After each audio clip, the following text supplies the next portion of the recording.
Assalamualaikum warahmatullahi wabarakatuh. Salam dan bahagia rekan guru semua. Selamat datang di tim PMM Teranggil. Kali ini kita akan membahas topik baru yang ada di PMM, yaitu yang berkaitan dengan RKAS dan RKT. Sebelum dimulai, pastikan dulu koneksi internet dan juga pastikan dulu jenengan sudah punya email belajar ID. Setelah sudah siap semuanya, kita mulai dari yang pertama, yaitu kalau menggunakan laptop, menggunakan HP juga bersama. Kalau di HP kita bisa download aplikasi di Play Store, yaitu PMM, Platform Merdeka Mengajar, atau kalau di laptop atau komputer kita cukup ketik PMM di Google, kemudian kita klik yang paling atas, Guru Kemdikbud Platform Merdeka Mengajar. Kita klik, kita lihat di pelatihan mandiri, ya ini. Kita cari topiknya, yaitu tentang topik perencanaan untuk perbaikan satuan pendidikan. Ini adalah topik yang baru saja tadi siang di-share oleh Korwil Pendidikan Kecamatan Teranggil. Untuk itu, sekolah harus mewajibkan mengerjakan pada topik ini. Kita klik saja, kemudian muncul ada dua modul. Modul pertama kita klik dari atas, ya, ini masih belum jenengan semua. Mulai dari refleksi perencanaan, kita lihat, klik videonya.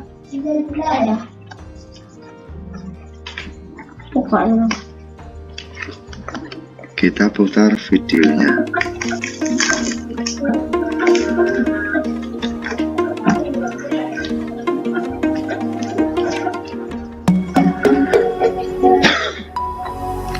Usahakan memutar video sampai akhir.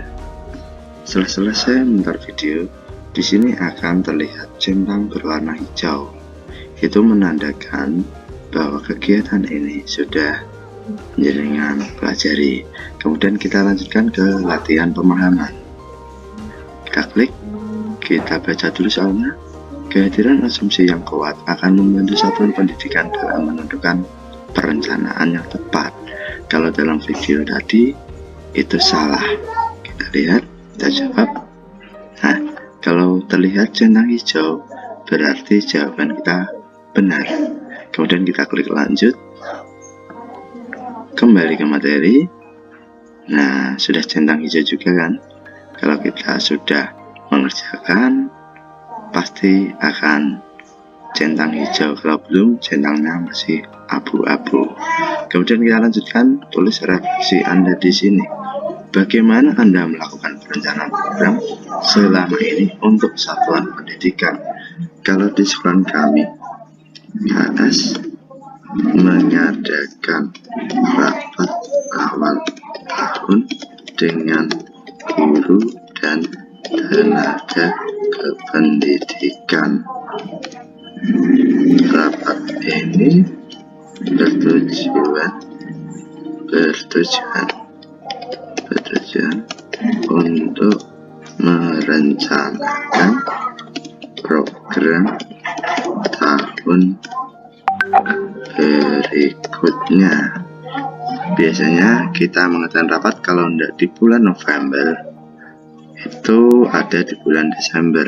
Tapi untuk refleksi ini, usahakan sesuai pengalaman yang ada di sekolah masing-masing. Kemudian setelah kita menulis, kita simpan. Nah, centang hijau juga kan. Begitu seterusnya, ya.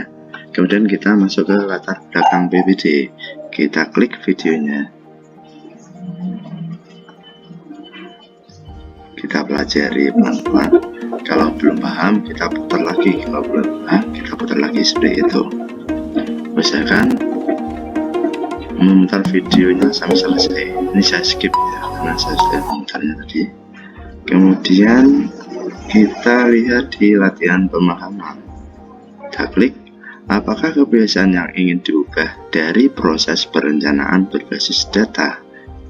Kalau dalam video tadi yang paling tepat adalah ini, perencanaan yang berdasarkan asumsi. Pertama itu asumsi, hanya asumsi saja, menjadi perencanaan berdasarkan data dan fakta. Kita lihat centang hijau berarti betul. Kita lanjut. Kemudian kita klik kembali ke materi, kita ke bawah. Nah, kita ini prosesnya seperti ini terus. Ada video, kemudian ada latihan pemahaman, kemudian kita diarahkan ke refleksi. Refleksi itu seperti kayak pemahaman, apa yang kita pahami, seperti itu. Apa arti penting kehadiran perencanaan berbasis data untuk satuan pendidikan? Kalau menurut saya, kehadiran perencanaan berbasis data untuk satuan pendidikan adalah merubah mindset atau paradigma atau pandangan stakeholder yang ada, bukan stakeholder, paradigma dalam membuat perencanaan program sekolah. Ini maksudnya kalau dulu kita merencanakan sebuah program melalui asumsi, sekarang kita setelah mempelajari perencanaan berbasis data, mindset kita berubah dari asumsi menjadi data dan fakta. Kita melakukan pemetaan untuk kemudian kita analisis, kemudian kita catat. Nah, untuk itu kita memperoleh data seperti itu. Kalau sudah, klik simpan. Kemudian kita ke tujuan perencanaan, tujuan pendidikan. Kita lihat, kita putar videonya kalau bisa full.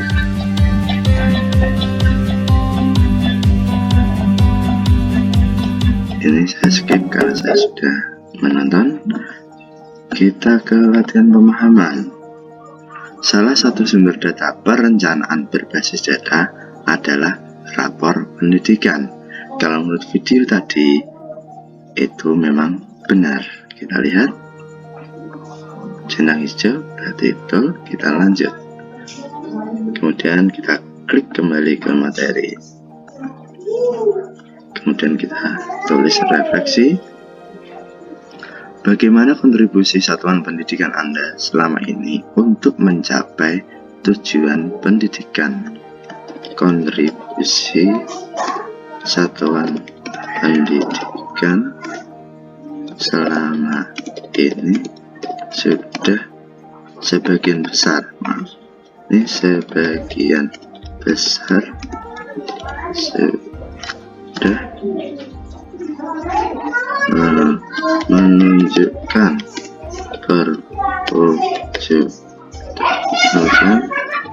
terwujudnya profil pelajar Pancasila. Karena menurut kami, program-program kami, walaupun kalau dulu memang kami akui adalah asumsi, namun kita terlebih dahulu melakukan semacam pemetaan atau kebutuhan lewat rapat. Misalnya ada contohnya, kalau di kami memang belum ada perpustakaan, namun kebutuhan membaca atau kebutuhan literasi di tempat kami itu sangat besar. Siswa selama pandemi kemarin itu sudah hilang literasinya. Untuk itu kami berencana menambah koleksi yang ada di perpustakaan. Namun sebelumnya kami juga melakukan semacam pertanyaan kepada siswa, semacam asesmen kecil-kecilan, walaupun bukan asesmen resmi, tapi kami memberikan sebuah asesmen kecil, yaitu lewat pertanyaan dan tulisan. Apakah kebutuhan di sekolah, misalnya kebutuhan yang ingin kalian dapatkan apa, misalnya dalam membaca buku, seperti itu. Kebanyakan mereka sebagai cerita, kayak dongeng, kayak cerita kayak di TV itu yang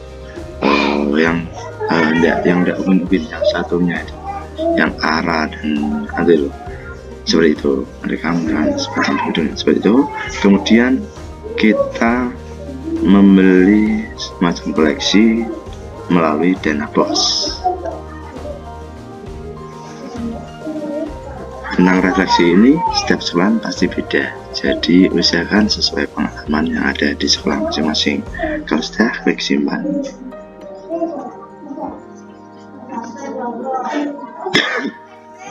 Nah, ini yang paling urgent, yaitu tentang kerjakan post-test. Usahakan jangan sampai ada yang salah. Kalaupun salah, nanti kita akan mengulang dari awal. Itu berarti kan mulai kerjakan post-test.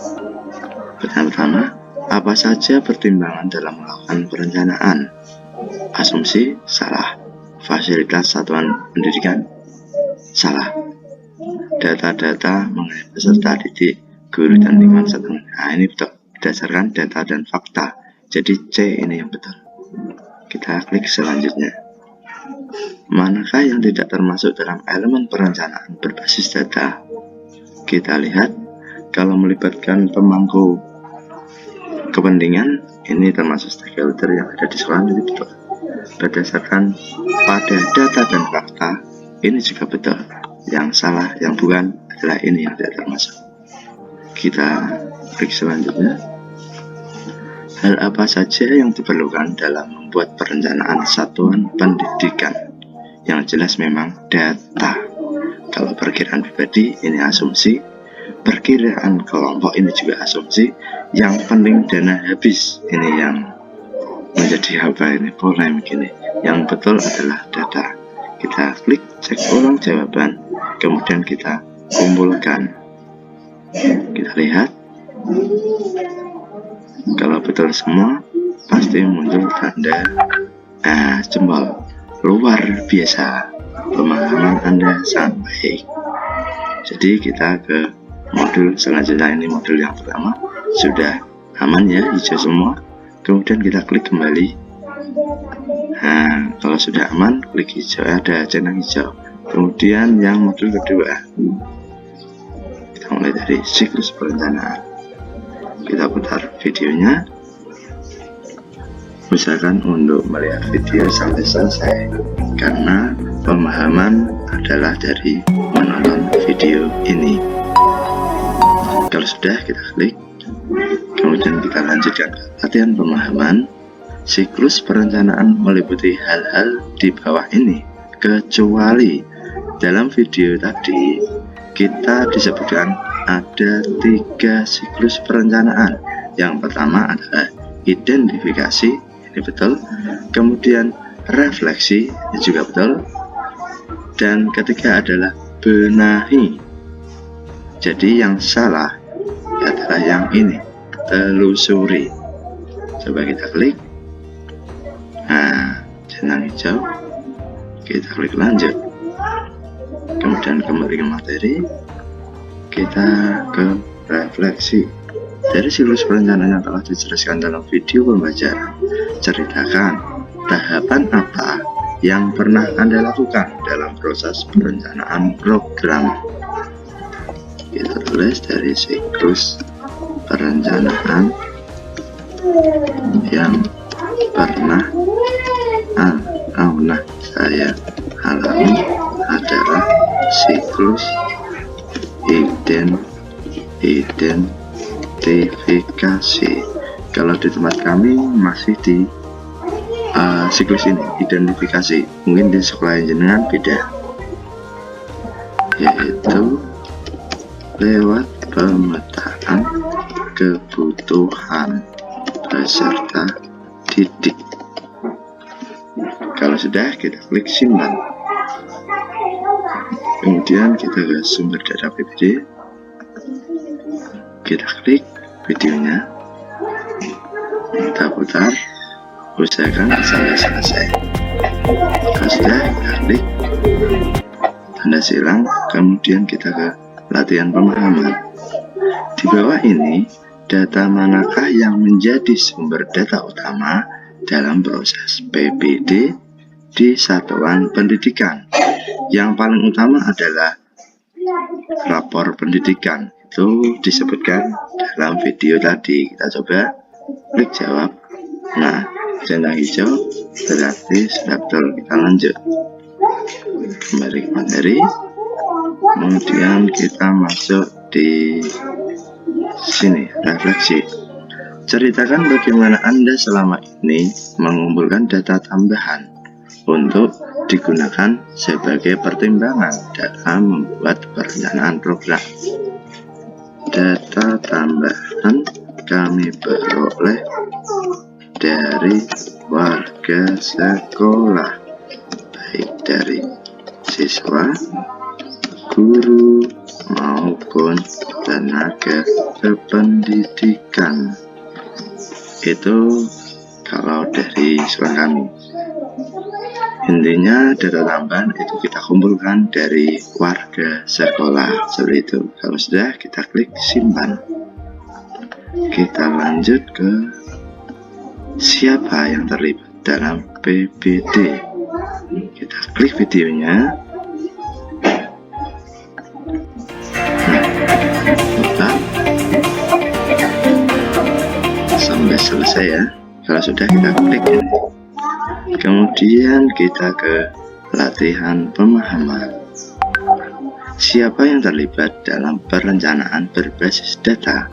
Tentu kepala sekolah betul, guru juga betul, siswa juga betul. Jadi jawabannya semua benar. Kita klik, kemudian kita jawab. Kalau hijau pasti betul, kita lanjut. Kemudian kembali ke materi. Kemudian kita ke refleksi. Ceritakan siapa saja yang biasanya Anda libatkan dalam proses perencanaan program di satuan pendidikan. Ini benar. Nah, yang kita libatkan dalam proses perencanaan program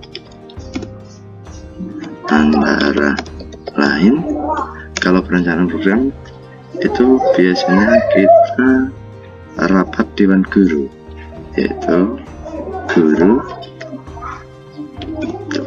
KS dulu ya, kepala sekolah, guru, dan tenaga kependidikan yang ada di sekolah jenengan.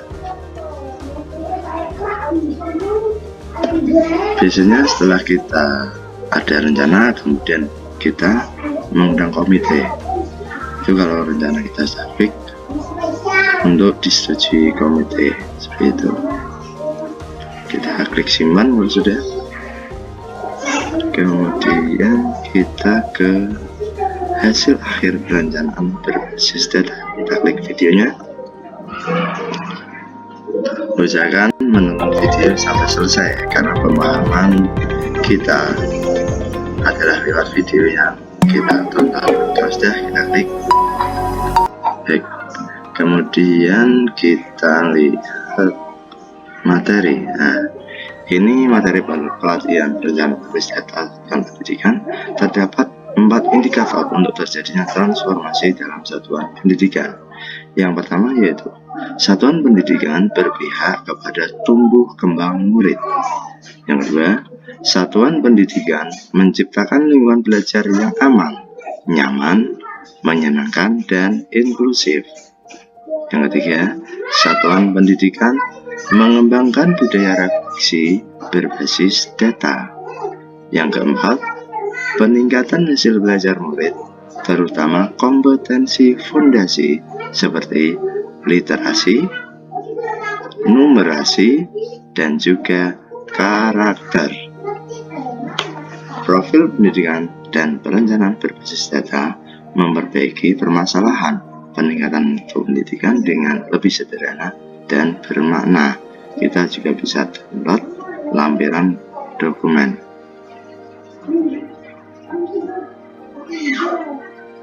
Kemudian kita simpan. Tunggu sampai muncul. Nah, ini ada berapa? 171 halaman. Ini bisa dengan SIM. Nah, bisa dengan baca-baca dulu. Nah,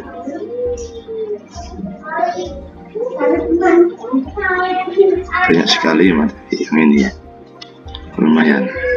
Kemudian setelah selesai kita klik silang, kembali ke sini, latihan pemahaman. Apa hasil akhir PBD? Dalam video tadi disebutkan bahwa hasil PBD adalah RKT dan RKAS. Kita klik coba, kita lihat sudah betul, kita lanjut. Kemudian kembali ke materi. Kemudian kita tulis refleksi. Bagaimana selama ini Anda menetapkan program untuk dilaksanakan dan dianggarkan dalam 1 tahun ajaran selama ini? Jadi sebelum kita mempelajari program PBD ya, selama ini kita menetapkan program sekolah yang akan dianggarkan dalam 1 tahun ajaran, sekolah, yaitu melalui rapat akhir tahun.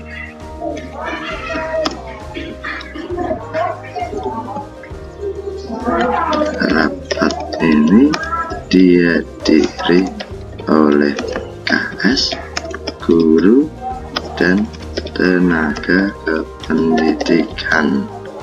Sebelum rapat biasanya guru diberikan kesempatan untuk membuat asesmen kecil atau asesmen, nanti disebarkan ke siswa melalui pertanyaan atau melalui tulisan yang pasti, yaitu kita melakukan pemetaan kebutuhan apa yang memang sangat urgent atau sangat penting yang harus kita siapkan, dan juga kebutuhan sarana prasarana yang mungkin belum ada juga disiapkan, dan yang terakhir yaitu kebutuhan melakukan pemetaan kebutuhan yang belum terlaksana di tahun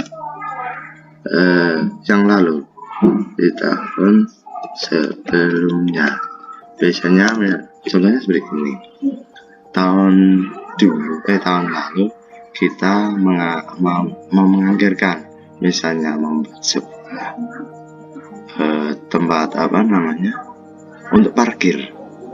Nah, ternyata di tahun kemarin belum bisa terrealisasi. Nanti di tahun depan kita akan membuat elemen parkir seperti itu. Atau contohnya lagi, ketika rencana kemarin itu ada beberapa guru yang memang belum mempunyai laptop. Nah, di tahun anggaran ini kita rencanakan untuk pengadaan laptop untuk guru yang belum memiliki, seperti itu. Itu contohnya. Kalau sudah, kita klik simpan. Kemudian kita kerjakan post test. Lihat, klik mulai kerjakan post test. Inti dari perencanaan berbasis data adalah, intinya itu adalah membaca rapor pendidikan, ya. Rapor pendidikan itu sangat penting. Kemudian klik selanjutnya. Jika satuan pendidikan membutuhkan data tambahan, data manakah yang dapat digunakan? Yang betul ini, warga sekolah. Kalau ada Dapodik tidak, dasar studi tidak, data GPK juga tidak. Kita klik selanjutnya. Tujuan diadakannya perencanaan berbasis data adalah memperbaiki permasalahan peningkatan mutu pendidikan dengan lebih sederhana dan bermakna. Ini yang paling betul. Kalau meningkatkan mutu pendidikan dengan sebatas pemenuhan dokumen administrasi itu kurang tepat. Meningkatkan mutu pendidikan dengan mengukur beragam ini juga kurang tepat. Memperbaiki layanan pendidikan dengan melakukan pengisian barang berkali-kali, barang itu juga tepat. Yang paling tepat adalah ini, memperbaiki permasalahan peningkatan mutu pendidikan dengan lebih sederhana dan bermakna. Kita klik selanjutnya. Berikut ini adalah perencanaan program yang membutuhkan biaya. Ini kecuali pengadaan buku jelas menggunakan biaya. Perbaikan lapangan sekolah jelas membutuhkan biaya. Pelatihan guru, kalau selama ini yang saya tahu pelatihan guru itu dimudahkan, yaitu melalui SIM PKB. Ada guru belajar dan berbagi. Jadi pelatihan guru menurut saya tidak membutuhkan biaya. Seperti itu. Kita klik yang ini. Kalau ini pembangunan perpustakaan jelas, ini tidak. Yang itu pelatihan guru. Kita klik cek ulang jawaban. Kemudian kita sudah mantap atau sudah yakin, kita klik kumpulkan. Kita tunggu. Nah, kalau sudah keluar jempol, luar biasa, pemahaman Anda sangat baik, itu sudah aman. Kita klik kembali ke modul. Kemudian kita lihat kita selesai semua. Kita kembali, kita lihat, nah sudah selesai, tinggal kita melakukan aksi nyata. Kalau untuk aksi nyata kita perlu mengadakannya secara langsung ya, karena ini aksi nyata tidak bisa kita kerjakan sekarang. Ini saya buka dulu untuk melihat di dalamnya. Kita baca rinciannya dulu.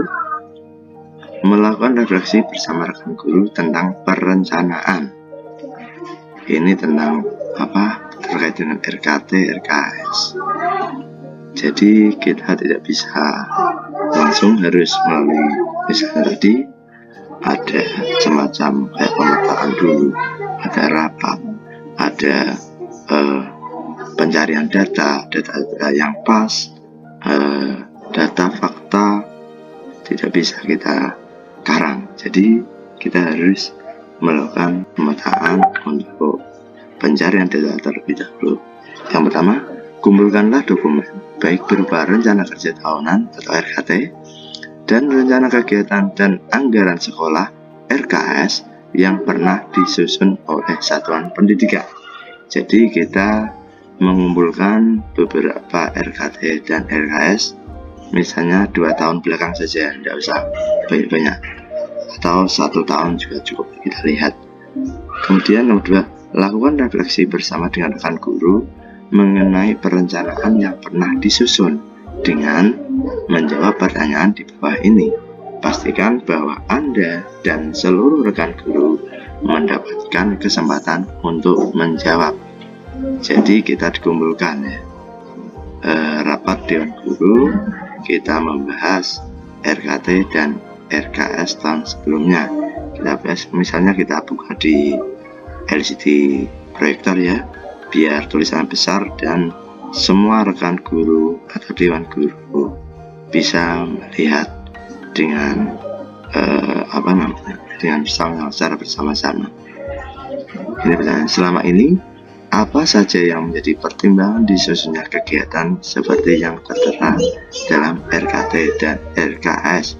Kita coba memberikan kesempatan kepada rekan guru untuk menyampaikan yang masing-masing.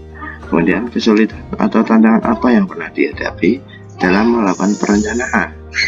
Contoh, pemerolehan data mengenai satuan pendidikan, pelibatan para pihak, penentuan program atau penentuan anggaran. Kemudian fakta apa yang perlu dijadikan dasar pertimbangan agar perencanaan lebih baik di masa yang akan datang. Ini terkait fakta ya. Kemudian kalau sudah, unggahlah bukti refleksi Anda yang berupa dokumentasi catatan diskusi dan kegiatan bersama rekan guru. Seperti itu. Itu adalah rincian untuk aksi nyata. Untuk itu, pembuatan aksi nyata usahakan setelah ada rapat dewan guru, baru kita bisa melakukan aksi nyata ini. Sekian, terima kasih, semoga bermanfaat.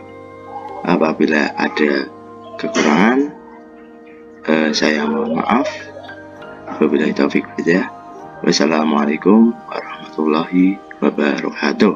Salam dan bahagia. Terima kasih.